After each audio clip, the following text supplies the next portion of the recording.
I'm going to make a bold statement and say that your DIY mindset is killing your business. In fact, it's killing millions of businesses. And in today's episode, I'll share why that is.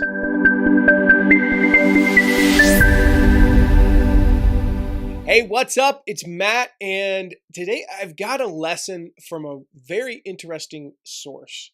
Now, if you know me, you followed me for a while, you know I'm a history buff. I love reading and studying and listening to history.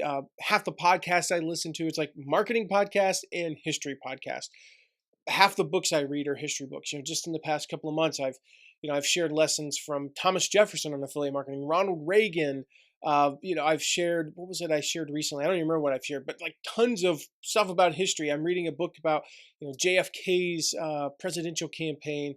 I just finished a book. I don't even remember the name of it, but the subtitle is The Triumph of Capitalism from 1865 to 1900.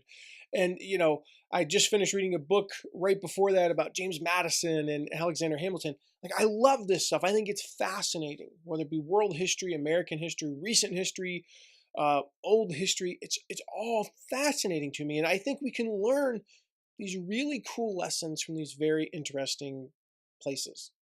And so, being the nerd that I am, the history nerd that I am, I was reading Adam Smith's The Wealth of Nations recently, and it's an economy book essentially written back in the 1700s. I think it was either early in the American Republic or before, I forget, but sometime in the 1700s, I believe.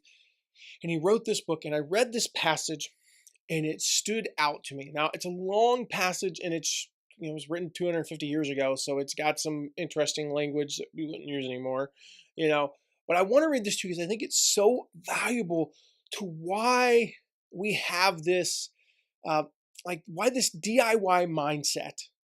In the lead off, I talked about how it's killing your business. If you've got a do-it-yourself mindset, it's killing your business. I see it personally see it destroy hundreds of businesses every year.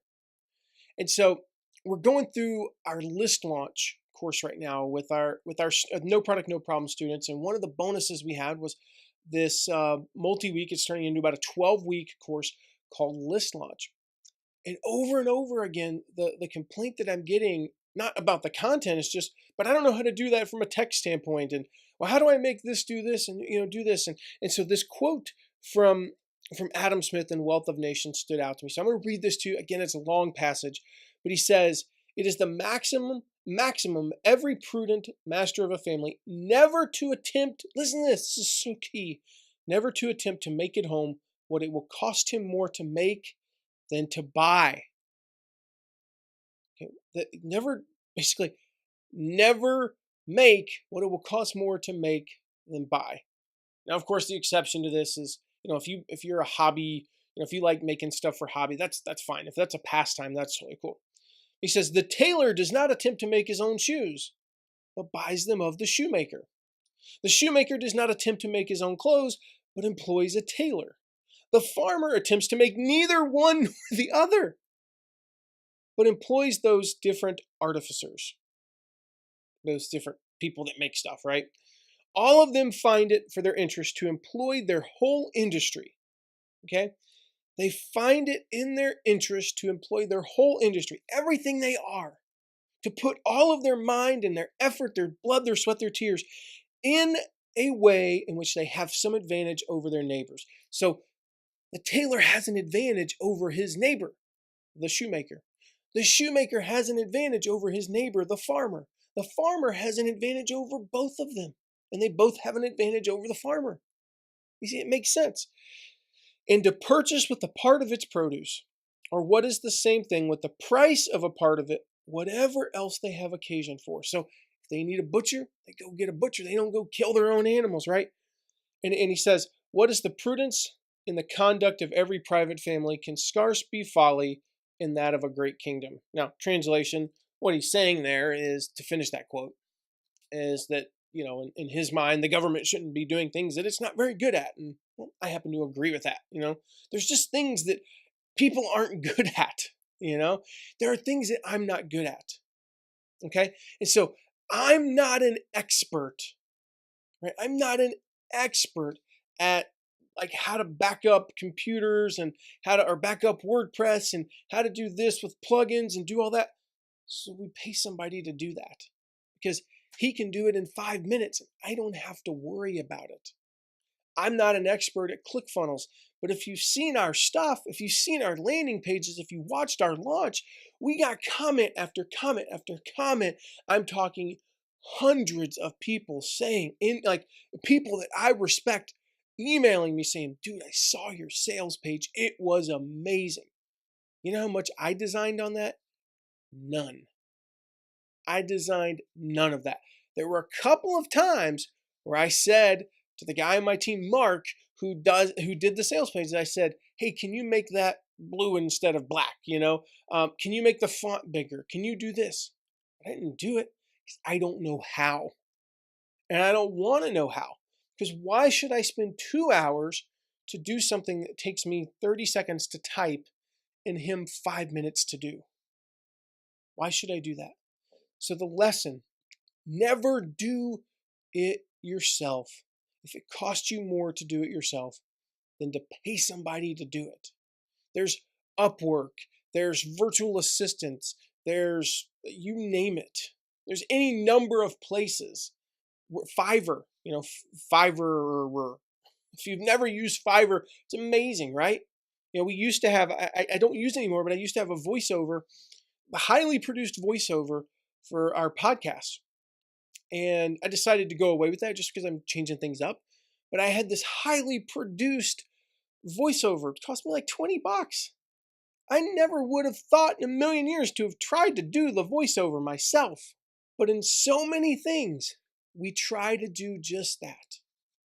That's why the DIY mindset is killing your business. Here's why. Because when you try to do too many things, especially one or two things, you can get away with it. But when you try to do all of these things that you just aren't qualified for, you don't enjoy, you don't take pleasure in, it keeps you from doing the things that you are good at and you do enjoy, and you end up giving up. I've heard so many times, I'm so frustrated with MailChimp. Well, then hire somebody who knows MailChimp and can do it like that. And you can, instead of spending 2 weeks beating your head against the wall, in half a minute, in half an hour, you can have it done. I see that so many times in the forums and in the groups that I participate in where it's just, they're like, I'm done because of all this stuff. I'm like, no, you're not supposed to be the tech person. You're not supposed to be the whatever. You're not supposed to be the podcast producer, the video editor. You're the doctor who knows medicine, who's teaching this thing, how to be healthier, whatever it may be. You're the fitness instructor. You're the golf instructor. Those are your things. Now, the exception to that is, I'll give you an example. I am actually pretty good at, and I have fun with some basic video editing. So a good chunk of this video, for example, will be done by me. There are certain things, though, I'll hand off to another guy who's an expert at it, who can polish it and make it better. But some of the parts I actually enjoy. It's fun for me. So do those things yourself. But if it's frustrating you, if you've been beating your head against the wall, if you're ready to give up, don't. Just go find one of the millions of people out there who can help you. So I mentioned this list launch course. If you're interested in being in the next class and you want to be on the waiting list, you want to learn how to explode your email list very quickly. We have a guy the other day, he's just in the second week, I think, and he went from 0 to 70. And that's a start. We've got people who've gone from 100 to 1,000, people who've gone from 0 to 50, 0 to 100, whatever. But James the other day was like, dude, I got 70, and he's starting to monetize with those 70, and that's huge. So if you want to be a part of the next class of List Launch, go to mattmcwilliams.com/list launch, and we'll add you to the waiting list there, let you know when we come out with the next class of List Launch. You can be a part of that. You can explode your email list, because that's going to be the thing that allows you to maximize your affiliate revenue, maximize your revenue period in your business. So check that out at mattmcwilliams.com/list launch, and I will see you in the next episode.